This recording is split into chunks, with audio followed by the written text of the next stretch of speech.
Hi നമസ്കാരം. രാജ്യത്ത് പുതിയ നിയമങ്ങൾ നിലവിൽ വന്നു. IPCക്ക് പകരമായി ഭാരതീയ ന്യായ സംഹിത, BNS CRPCക്ക് പകരമായി ഭാരതീയ നാഗരിക് സുരക്ഷാ സംഹിത, ഇന്ത്യൻ തെളിവ് നിയമത്തിന് പകരമായി ഭാരതീയ സാക്ഷ്യ അധിനിയവുമാണ് നിലവിൽ വന്നത്. ഇന്നു മുതൽ പരാതികളിൽ കേസ് രജിസ്റ്റർ ചെയ്യുന്നതും തുടർ നടപടികൾ സ്വീകരിക്കുന്നതുമൊക്കെ പുതിയ നിയമ വ്യവസ്ഥ പ്രകാരമായിരിക്കും.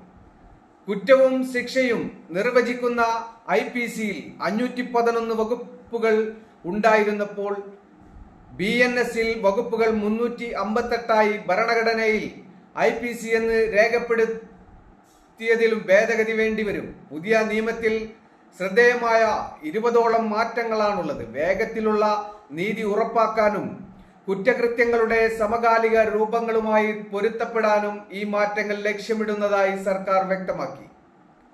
പുതിയ നിയമമനുസരിച്ച് വിചാരണ പൂർത്തിയാക്കി 45 ദിവസത്തിനകം വിധി പുറപ്പെടുവിക്കുകയും ആദ്യ വാദം കേട്ട് 60 ദിവസത്തിനുള്ളിൽ കുറ്റം ചുമത്തുകയും വേണം.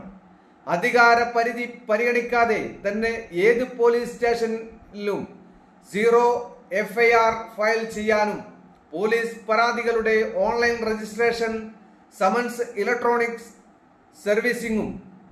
സർവീസിംഗിനും പുതിയ നിയമങ്ങൾ അനുവദിക്കുന്നു. കൂടാതെ എല്ലാ ഹീനമായ കുറ്റകൃത്യങ്ങൾക്കും ക്രൈം സീനുകളുടെ വീഡിയോഗ്രാഫി ഇപ്പോൾ നിർബന്ധമാണ്. കൂടാതെ നിയമ നടപടികൾ വേഗത്തിലാക്കാൻ സമൻസുകൾ ഇലക്ട്രോണിക് ആയി നൽകാം. BSS വകുപ്പ് 173 ആണ് 0 FIR കുറിച്ച് വ്യക്തമാക്കുന്നത്. ഒരാൾക്ക് ഏത് സ്റ്റേഷനിലും കുറ്റകൃത്യത്തെ കുറിച്ച് വിവരങ്ങൾ നൽകാം.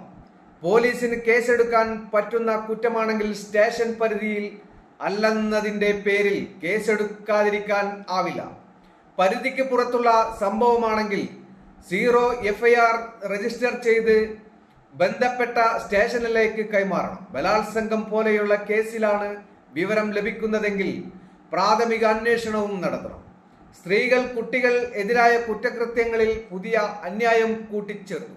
പ്രായപൂർത്തിയാവാത്ത പെൺകുട്ടിയെ ബലാത്സംഗം ചെയ്താൽ വധശിക്ഷയോ ജീവപര്യന്തം തടവോ ആണ് പുതിയ നിയമത്തിൽ പറയുന്നത്.